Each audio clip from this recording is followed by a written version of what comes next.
Then I compared with all the rift valleys we have in Uganda, with all the hills, the mountains we have in Uganda, whereby there is breakage and all that, and people are dying. Then I was just like, can't we make these hills very useful? Can't we plant trees of value in these hills? So that the environment itself can change. Because by the time we bought this land, this place was very hot because there was serious charcoal burning here. Yes. And at the end of it, all these people would cut charcoal massively and they would not plant any other thing. And at the end of it all, even the trees that they were cutting were actually useless.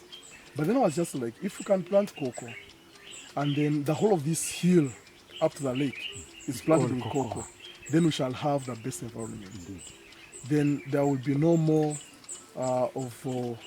breakage of the land and all that.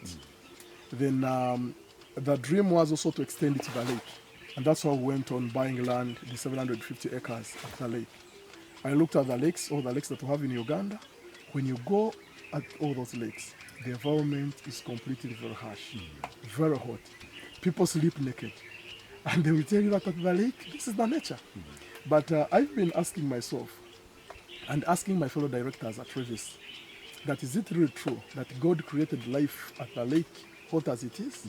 I was just like, no. Because by the time we bought land at the lake, it was a forest, a thick forest. But then after 8 years, there was nothing like a tree. They had cut it all. They had cut it all. Then shilting resulted. Then at the end of it all, Lake Albert started now climbing up. People lost houses, people lost businesses. Then we're just like now as Rivis, who can set up a living example. We decided to buy all that land, equivalent to 750 acres. Now our dream there is establishing a city in a forest. And the kind of forest that we need to have there, it's cocoa, then with the natural trees. Then we can have small cottages within. Now you can just imagine having a simple cottage here, the kind of life that you can enjoy for it. Even if it is as hot as what, you can never feel it. You cannot feel Then it. besides that, the weather condition must also change. We start receiving rain when it is due. Then economically, we have money, employment, we give people jobs. And this is what we're supposed to do. And that's why I was telling you that with organic farming, we are serving God. By doing this, automatically we are blessed. Well Because whatever you see here, it's not my effort. It's God's grace. Planted a lot of mangoes in this farm. And in the future, we know can ferry trucks of jackfruits, trucks of mangoes, trucks of avocados. But most important of all, we want to feed our cows first to improve on the milk productivity. That's why I was telling you that in town we need 40 dairy cows.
It's very quite interesting. You can see this farm, people are working very hard. I can see there's a high production of cocoa.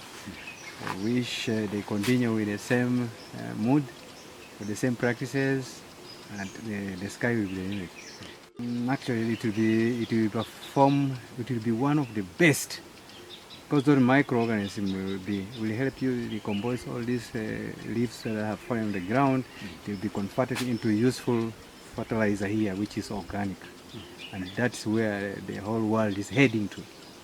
Also for pests, since we have agri-pests, and it's 100% organic, certified by organic world body EcoCert, I know Kilomo High. It means this farm will be having cocoa that is certified organically.